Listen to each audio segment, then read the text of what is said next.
आज जितने भी यहां हमारे शेर और शेरनियां इस वीडियो को देख रहे हैं और जो बोर्ड एग्जाम की तैयारी कर रहे हैं, जरा मेरी बात ध्यान से सुनिएगा। अक्सर आप लोग हमसे पूछते हैं कि सर बोर्ड एग्जाम में टॉप कैसे करें। जैसे लगता है कि कोई टॉनिक आता है जो हम आपको पिला देंगे और आप जादुई तरीके से लिस्ट में ऊपर आ जाएंगे। देखिए बाबू, टॉप करना कोई रॉकेट साइंस नहीं है, लेकिन इसके लिए आपको अपनी खोपड़ी का इस्तेमाल करना पड़ेगा। आज मैं तुम्हें कुछ ऐसे टिप्स बताऊंगा जिसे अगर तुमने मात्र 30 दिन तक फॉलो कर लिया तो तुम किसी भी एग्जाम में टॉप कर जाओगे। तो चलिए जानते हैं उन सारे टिप्स को। नंबर 1, बहानेबाजी छोड़िए। कुछ लड़के कहेंगे सर घर में शोर होता है, सर हमारे पास तो आईपैड नहीं है। अरे भाई, इतिहास उठा के देखिए, मोहल्लों में रहने वालों ने नहीं बल्कि झोपड़ी से निकलकर संघर्ष करने वालों ने ही दुनिया बदली है। याद रखिएगा, किस्मत के भरोसे बैठेंगे तो उतना ही मिलेगा जितना मेहनत करने वाले छोड़ देते हैं। आपको क्या लगता है जो टॉप करता है उसके पास 48 घंटे होते हैं? नहीं भाई, उसके पास भी वही 24 घंटे हैं। बस फर्क यह है कि वो उन घंटों का इस्तेमाल करता है और आप उसे रील्स स्क्रॉल करने में बर्बाद कर देते हैं। नंबर 2, कॉन्सेप्ट समझिए, रट्टा मत मारिए। बोर्ड एग्जाम में टॉप करना है तो सबसे पहले इस रट्टा मार वाली बीमारी को छोड़िए।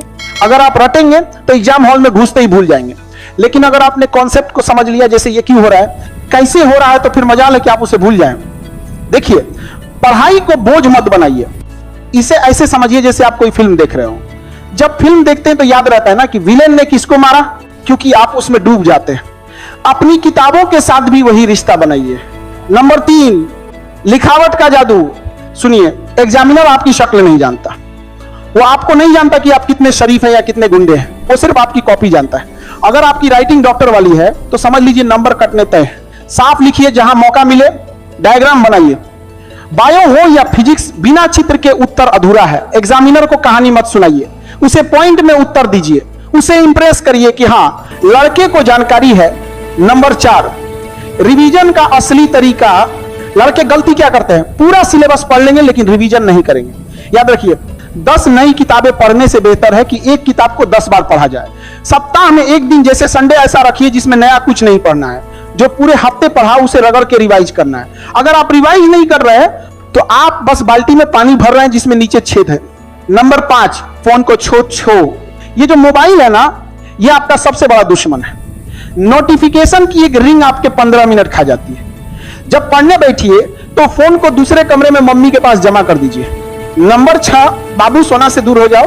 बाबू, ये प्यार, मोहब्बत और दोस्ती यारी एग्जाम के बाद भी हो सकती है, लेकिन अगर मार्कशीट खराब हो गई ना तो पूरी जिंदगी सफाई देनी पड़ेगी।